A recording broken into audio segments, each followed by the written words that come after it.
Hello and welcome to Brainwaves episode 163, bringing the best in tabletop gaming news. My name is Oliver Kinner. My name is Jamie Adams. And I'm Ian McAllister, and these are the headlines for the week of Monday, the 9th of June, 2025. UK Games Expo enters the global stage, eBay busts a union, and Cool Mini or Not sets fire to their IP.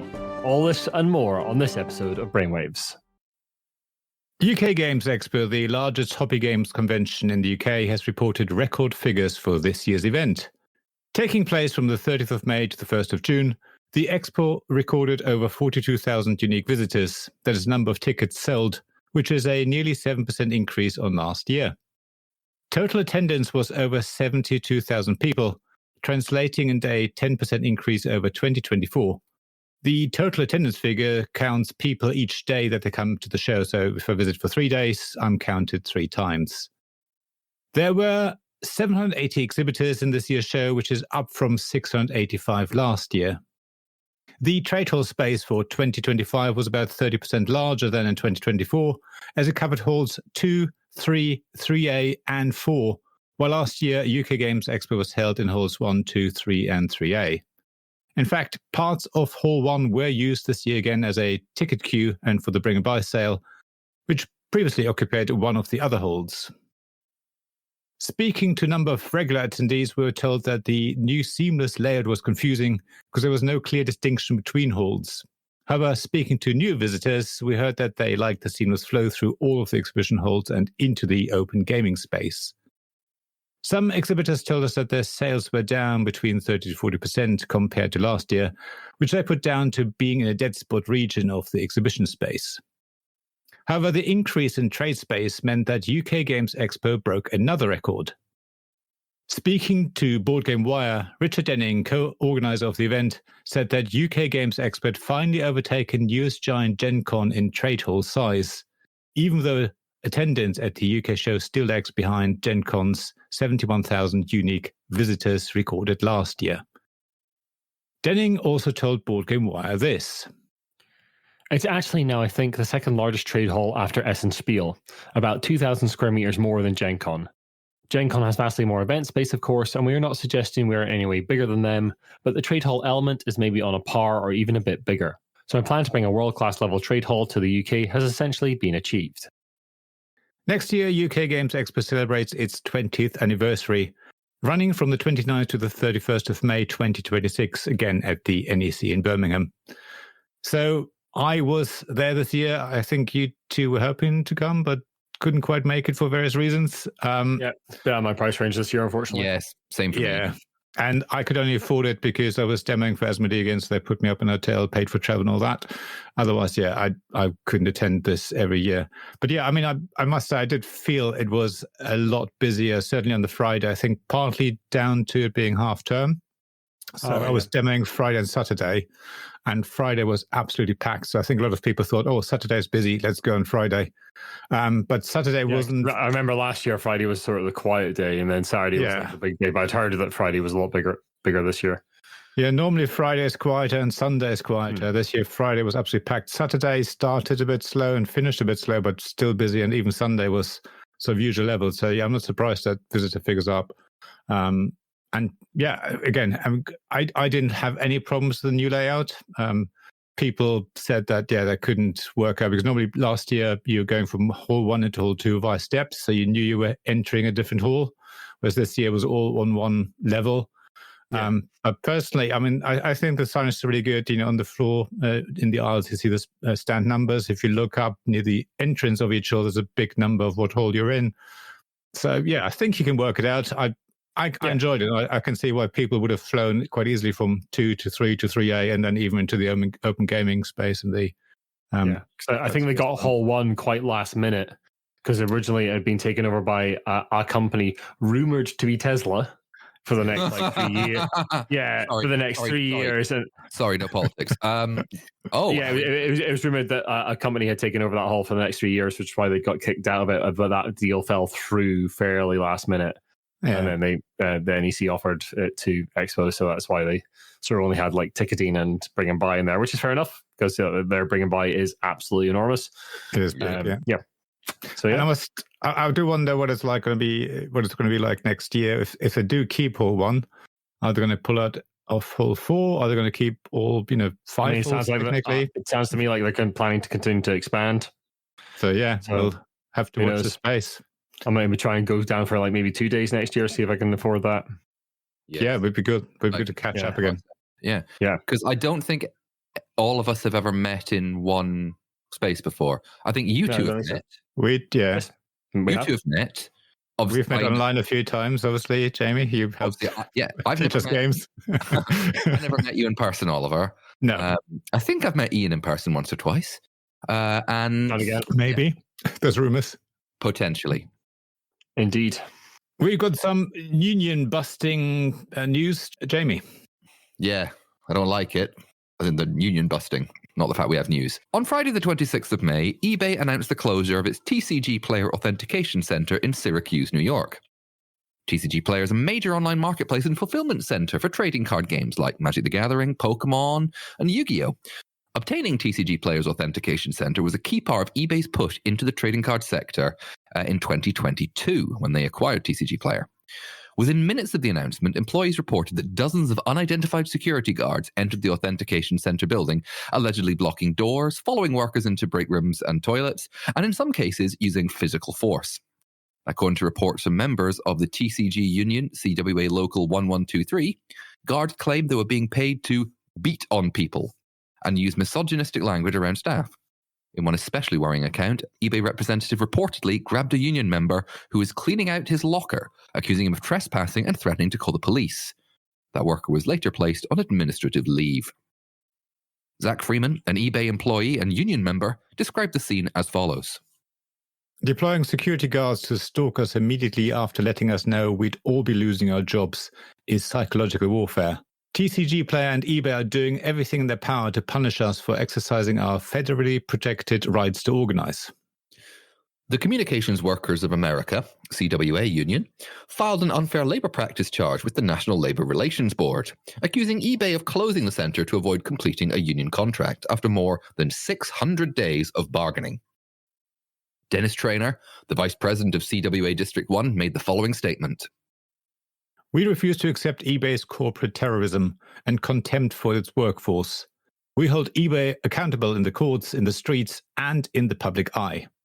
A petition demanding accountability from eBay CEO Jamie Iannone and TCG Player's CEO Rob Bigler has already gathered more than 2,500 signatures. A public rally was planned for 27th of May at 6 p.m. outside, and that was Eastern Time, outside the TCG Player offices in Syracuse. Union members, labor groups, local officials attended. It was quite a demonstration. I mean, listen, this is this is an entirely apolitical podcast here. We didn't talk about anything of this, but I think it's fair to say that eBay being heavy-handed and pursuing these union-busting tactics is, 100% expected.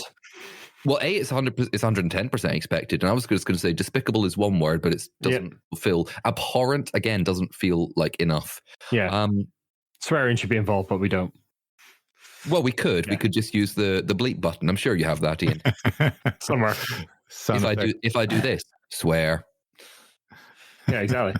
Yeah, exactly. Yeah, no, just absolutely horrible behavior. It's just like treat people well. Like, even if you're closing a thing, just like treat them nicely. They're losing their jobs. Isn't that enough of horror for them rather than like being no, it isn't. pursued out of the building by security guards when they've already lost their jobs? Quite clearly not, because as far as they're concerned, it's it's un-American. It's organization. That's dare I say that's commie talk. That's going back to the old Cold War Red Scare. I was going to say that's not too communism. My wife and I were talking the other day about the horror of employment laws in the United States. Just horrendous. Fired on the spot, just no rights, no protection, no holidays, and everyone just goes like, "Oh yeah, that's just normal." It's like, it's not good. We can say this in our ivory towers here in the UK. I mean, employment rights are better, but not brilliant. No, they're not great. Either way, just remember, eBay are a bunch of scumbags. And I will go on the record saying that. And talking about Anyway. bunch of scumbags, Hey! Yes. as we reported in previous episodes of the cast, Cool Mini are not the US-based publisher of games such as Zombicide, Blood Rage, Rising Sun, and Ankh, have been having some financial troubles, to put it mildly.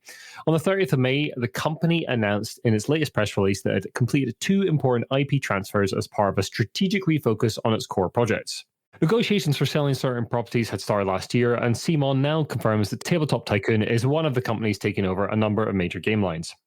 Tabletop Tycoon is an independent US board game publisher from New Hampshire, known for titles such as Everdale, Nemo's War, and A War of Whispers, though its many brands include Starling Games, Victory Point Games, Sparkworks, and Flying Meeple. Cool Mini or not confirmed that Tabletop Tycoon would take over Arcadia Quest, Starcadia Quest, and CMON's Legendary series, which includes Blood Rage, Rising Sun, and Ankh, all designed by Eric Lang.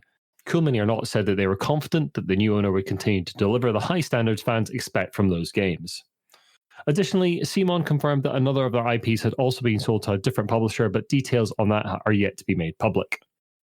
Cool Mini or not emphasized that ongoing projects and upcoming retail releases would remain unaffected, and that the fulfillment for current campaigns would continue, but with some delays, and that they would pause launching new crowdfunding campaigns until conditions stabilized. CMON said it completed development on several retail games that will debut at Essen Spiel later this year, with full retail launches to follow soon after. More information on those titles is expected next month. CMON also teased a new series of video updates titled Inside CMON, aimed at keeping fans better informed about upcoming games and production progress. This feels to me like a company really scrambling for cash. I mean, maybe they have a bunch of new projects that's going to dig them out of that hole, but they are well down the Kickstarter pyramid scheme funding hole. What was it? Yeah. Something like 13 different projects, which included the mythic ones. It was something like 13. Yeah. I think it was last episode I went through all of them and went, these are all the ones that are still to be fulfilled. I just do not see them getting out of that at all in any way or form. I mean, good to see those game lines, if you like them, existing beyond Cool Mini or not. That's good. But I do not see CMON lasting very much longer. Yeah. I just can't see it.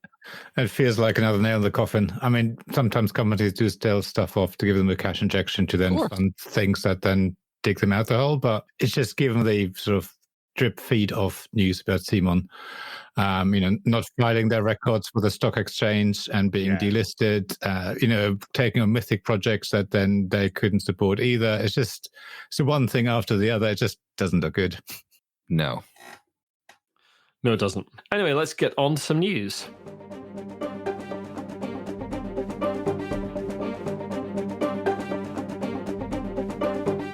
Every year, the tabletop world is glued to the laptop screens when the Spiel des Jahres, the German non-profit board game association, announces the nominations and shortlist for its annual awards.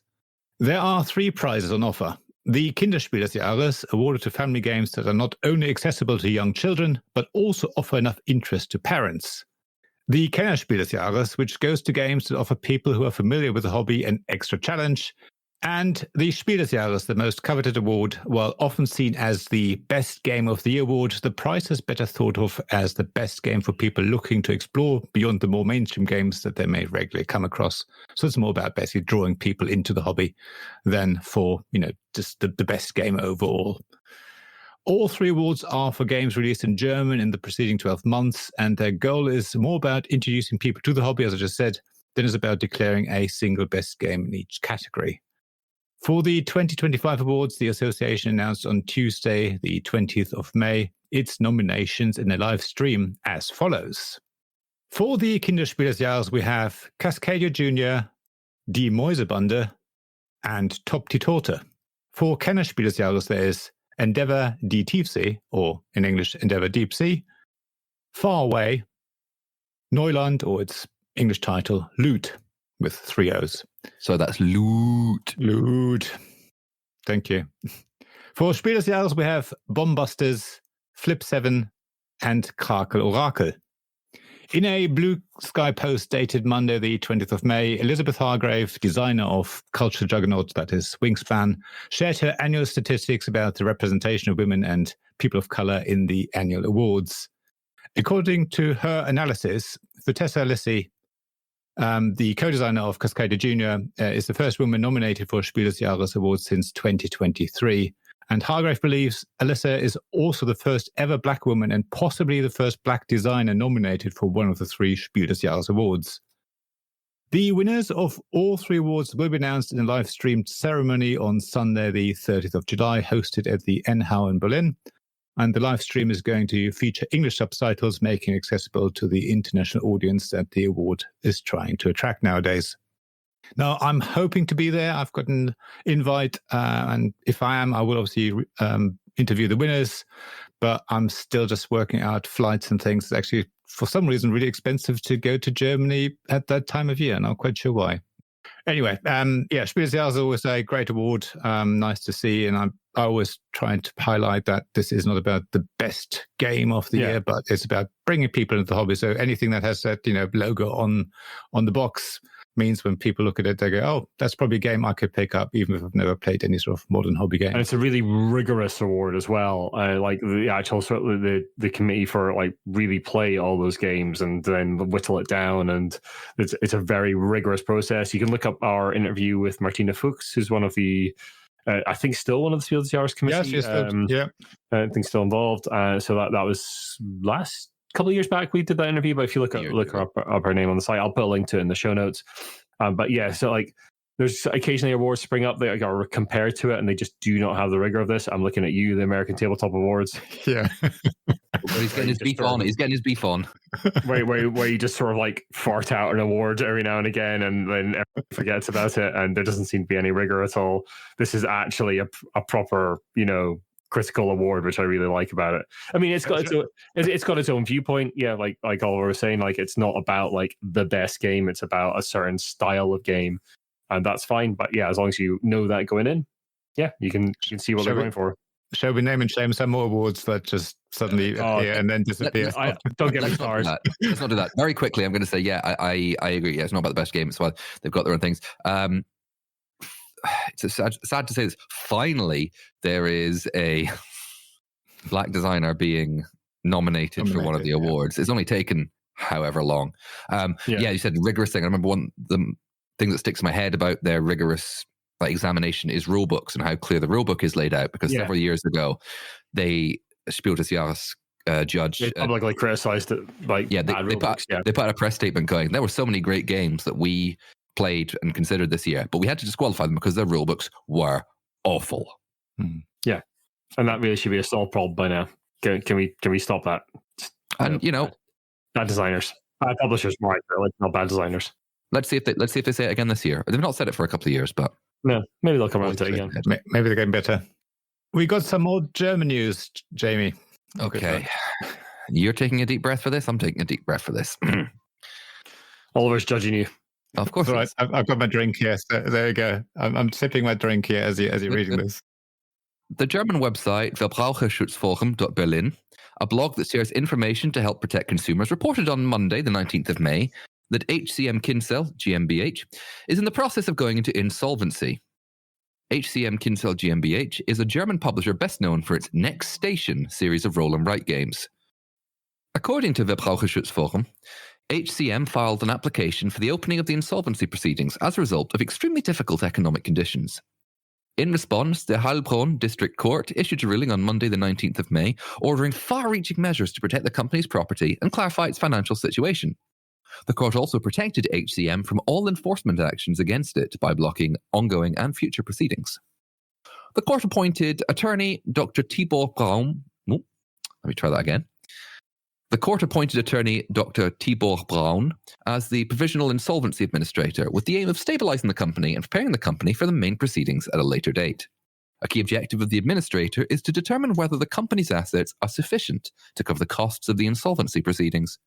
The coming weeks are important for creditors, business partners, and employees because they'll clarify whether an orderly restructuring is possible, whether an insolvency plan will be pursued, or whether liquidation is necessary. The website of HCM is still active at the time of recording, which is the 6th of June, and there are no official statements on their website or any of their social media pages referring to the insolvency application. And don't worry, we'll bring you updates as we get them. Now, Oliver, how did I do? You did very well. I'm very impressed. You can read all the German stories from now on. Yeah, it's interesting to see them in trouble because, like, the Next Station is a really popular series of games. It doesn't seem incredibly expensive to produce in terms of like componentry in there. So yeah, I wonder what's going on there with it. Maybe it's like some of its other games not doing so well, but yeah. Jahres as well. Yeah, I mean, they've done 3 Next games, haven't they? Yeah, London, Tokyo, and Paris. Yeah, Paris. Yeah. But it's hard to work out what's going on. There's very little information out there. I was hoping to find a press release from them directly or something, but yeah, there we are. It's clearly another company struggling to make ends meet. Grab up those Next Station games if you see them in the store, because they might not be around for very much longer. Indeed, and available on Board Game Arena, pretty sure to play. At least London is. Yeah, I think they all are. Yeah, very good. We're going back to some more awards talk now. Yeah, I'm going to steal Jamie's award, Homburg, for this one. The Cardboard Edison Award is an international contest for unpublished board games that is now in its 10th year. We've covered it many times in the past, and are always excited to see the variety of game themes and settings that were created by a diverse group of designers. Many of the previous year's award entries have since been picked up by publishers, or are successfully self-published and have become well-known and often much-beloved titles in their own rights. Some examples include the 2017 entry Castel by Aaron van der Beek, a game about the Catalonian folk tradition to build human towers up to 8 to 10 people high, which was published by Renegade Game Studios, or the 2023 entry Diatomes, which was successfully funded through Kickstarter by the designer Sabrina Silva, who we've interviewed in the past. The winner of the 2025 award is .com by Sami Salkind, an app-assisted economic strategy game where players face off as a startup founders in the booming internet industry of 1999. The judges had this to say about the game. The game does a great job of replicating the hectic vibe of a startup, along with plenty of funny, winking implications of how that world works. The gameplay was really smooth and tight, a perfect blend of light strategy and fun chaos from the time pressure. Upon finishing, I immediately wanted to play again. I felt overwhelmed and confused, but joyously so. It is easy to pick up and play, but also offers layers of depth. There's so much strategy in this little game. This was my number 1 pick overall. We had a super fun time and we wanted to keep playing. In second place is Babel by Jonah Kagan, a strategic word-building game where builders are cursed to speak different dialects to build a tower to the heavens. Judges called it a fun twist on a spelling game and a really interesting word stacker. The award's third place went to Branching Out by Jeff Gristhwaite, in which players cooperate to grow and shape a beautiful 3D bonsai tree together. Judges praised how the cooperative play with hidden goals created an eye-catching 3D centerpiece. The list of winners of the 2025 award is long, so please check out our show notes to see the full list on the Cardboard Edison website. There's a huge variety of games from designers from lots of different backgrounds, and we'd like to congratulate all the winners. We can't wait to see what publishers will pick up those games. I mean, it's always a great list of games. Cardboard Edison in general is a really good site if you're a designer setting out on that journey, like you want to make a game and get it published. They've got lots of really good resources beyond the award. There's lots of great advice on there. So yeah, we do encourage you to go and look at that site if you are a budding publisher. Yeah, and they, I believe, after last year's controversy about the theming of the winner, was that the Zenobia Awards? No, that was last year. Yeah, after last year's controversy regarding the designer and the theming that was chosen, they obviously issued an apology and they reached out to us and said, thank you for letting us know. And it was really nice of them. And I think, have we spoken to them, Ian? I've tried to arrange an interview with them a couple of times, but it's not quite come to fruition. We did get offered some opportunity to talk to them, but yeah, it just didn't quite come together, unfortunately. But yeah, we've spoken to them before and are in relatively good communication with the folks behind Cardboard Edison Awards and the site itself. So yeah, maybe we'll get an interview somewhere down the line. Yeah, definitely great resource if you want to become a designer, and if you want to enter in the future with your design, go for it. Anything and everything is almost, within reason, is welcome. Indeed. Let's go over to Oliver now for our jobs board.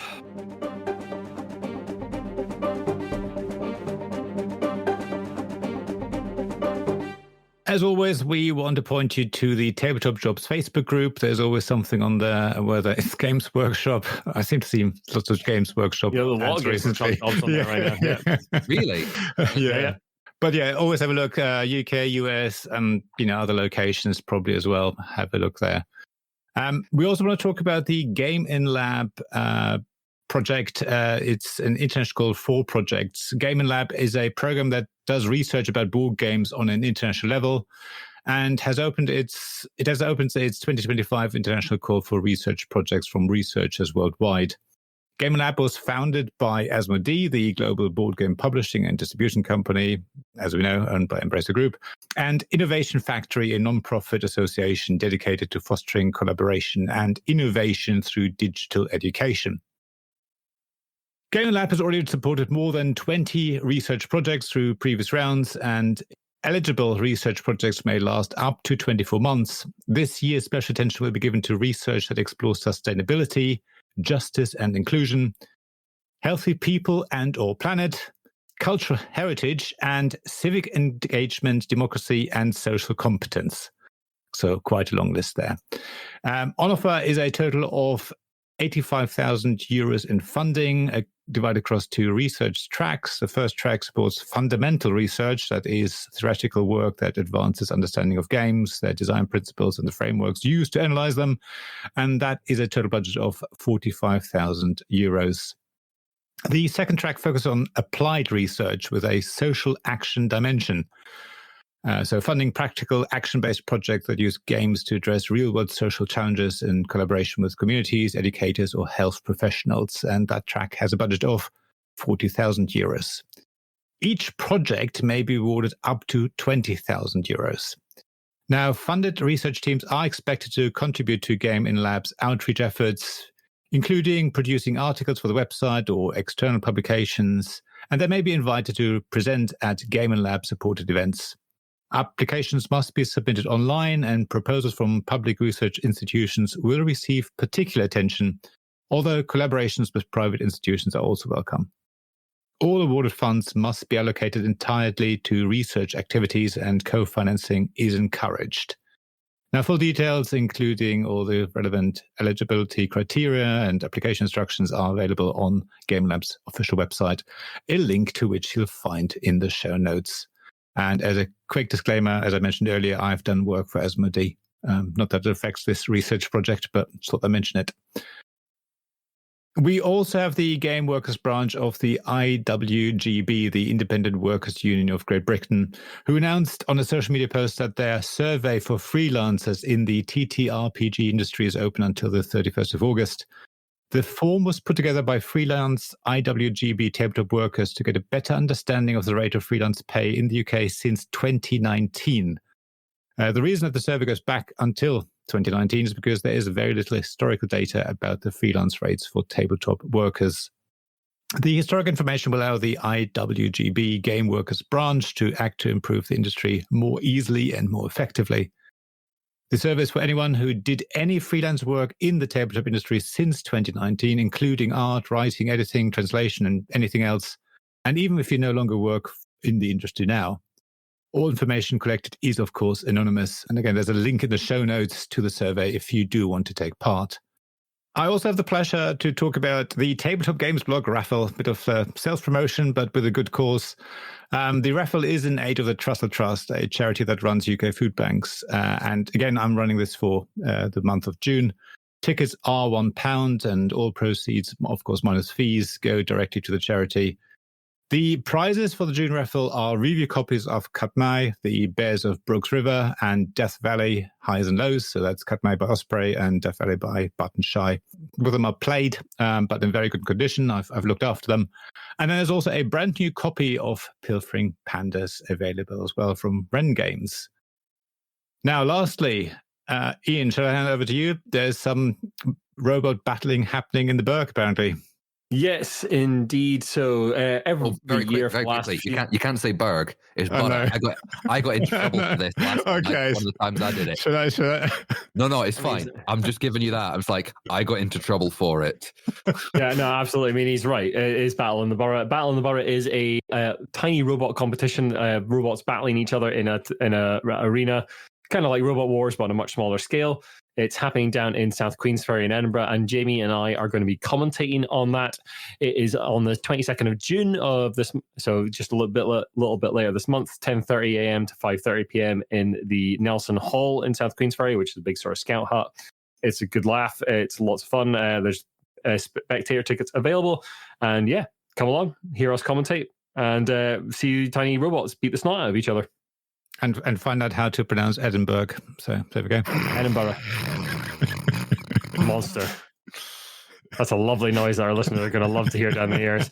And some of those listeners also like to give us money, especially like Kevin Bertram, James Naylor, and Shaun Newman. Thank you so much, very much for continuing to support us at the executive producer level. You can join them for just $1 a month on our Patreon. That really helps us to keep the lights on of the cast and the site. There are various other ways to support us on the site, and you can go and check those out from the link in our show notes.